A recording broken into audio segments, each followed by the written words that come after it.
Hi everybody, welcome back to my channel. So today we're going to be doing this little pet scarf. It can also be for a stuffed animal.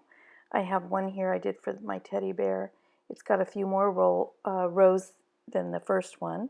There's Rue modeling both of them, and then we have both there, a picture of both without models.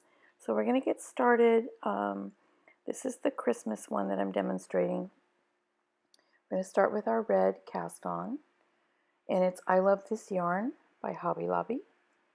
You can use any yarns that are 4-ply, I would suggest, or 3-ply for this machine. It's the 22 needle machine, and we're going to start with 25 rows of the red, and then we're going to be changing over to our different color. Oh, here I'm showing you I've been putting these chip clip weights on my project when it starts getting too heavy. Probably I should have done it before this point because I did skip a few stitches here. If you weigh down your yarn, it just gives the yarn more weight so that you won't skip stitches or get tucked stitches. So that's what that is. And then here we're going to be switching to the multicolor I have in the middle of the scarf. Let me see, let me tell you what color that is. That's Hobby Lobby. I love this yarn, and it's cobblestone. And we're going to do another 25 rows of that color.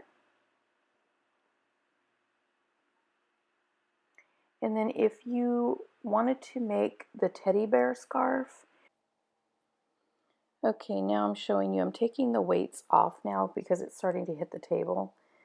And I'm going to curl it up into like a donut to give it weight. That way when it hits your table, you won't have issues. You just curl it up, roll it up like that. And that gives you the weight that you need. And then you can continue on.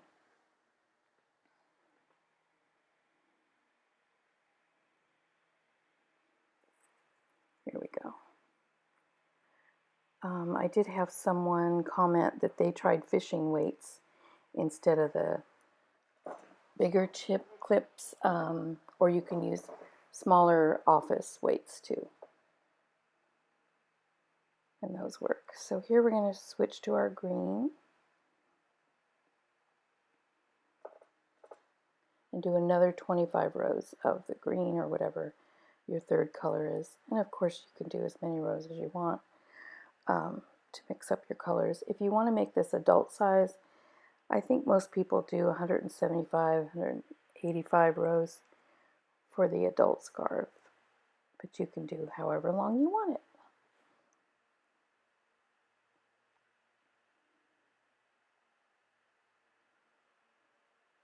Let me know too what you guys find is the best yarn, because I find I love this yarn, Hobby Lobby, and then this number 4 worsted weights that are not as thick as some, and size 3 also works well. So here I'm just taking it off the machine, picking up my stitches, which I'm sure you guys know how to do, or if you don't, you need a slower tutorial. There's many people on YouTube that can show you how to cast off.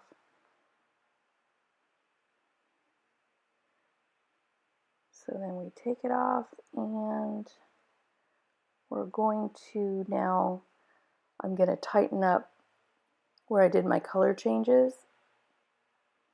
As you saw, I loosely tied them as I color changed, but you want to tie them into a knot when you turn your work, when you get your work off the machine, so you won't have any gaps or holes on the other side.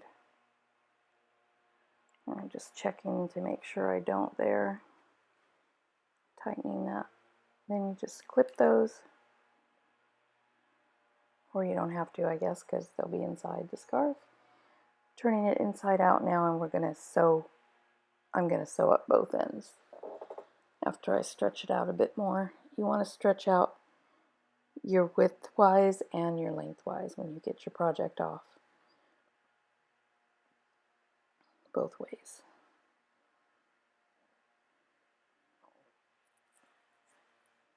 It's looking good. I don't see my tucked stitches that I thought I had.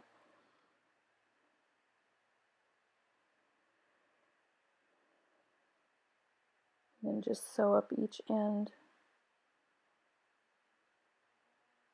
Just gather it like you would a hat.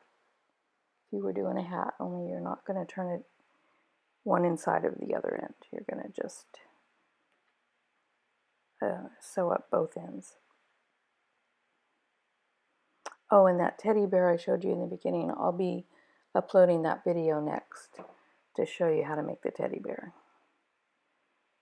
And if you want to make the scarf now for your teddy bear, do it. It'll be up by tomorrow. But I needed to make this for Rue for the holidays. I should have made it a little bit longer for him, but oh well. I need to make Buffy one now. My Maltese Dachshund mix. My little fat Rue, this barely fits his neck, but he liked it. He wanted to model.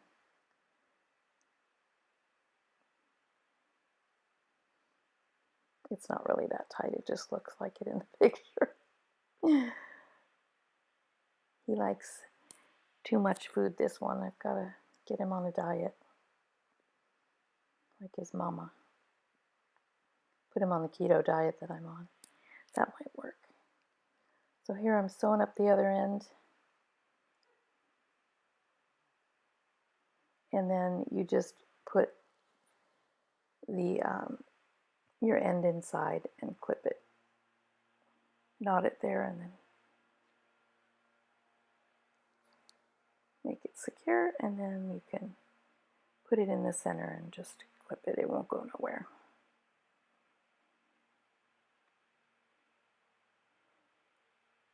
And then I show you in the next clip how to sew on a pom-pom, which you probably already know how to do. But mine came with a pom-pom maker, my Centro. And if you want to see how to make a pom-pom with that, if you got one with yours and you don't know how, there's all kinds of videos on YouTube showing you how to do that. Or you can just make a pom-pom the old-fashioned regular way.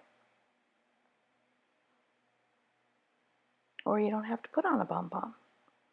I want to get some of those furry, fuzzy ones they have online and at Hobby Lobby. I think Hobby Lobby probably carries them too. And then I was thinking some little jingle bells would look cute on this too. I don't have any, but I might get some. And then I can hear Rue wherever he goes. So then just knot your ends and tuck them in the center. Sorry I didn't film that part. But if you like this video, give me a thumbs up and subscribe. And like I said, the teddy bear tutorial will be out. It'll be up tomorrow. And hopefully you guys will make that and let me know what you think. And thanks again for watching.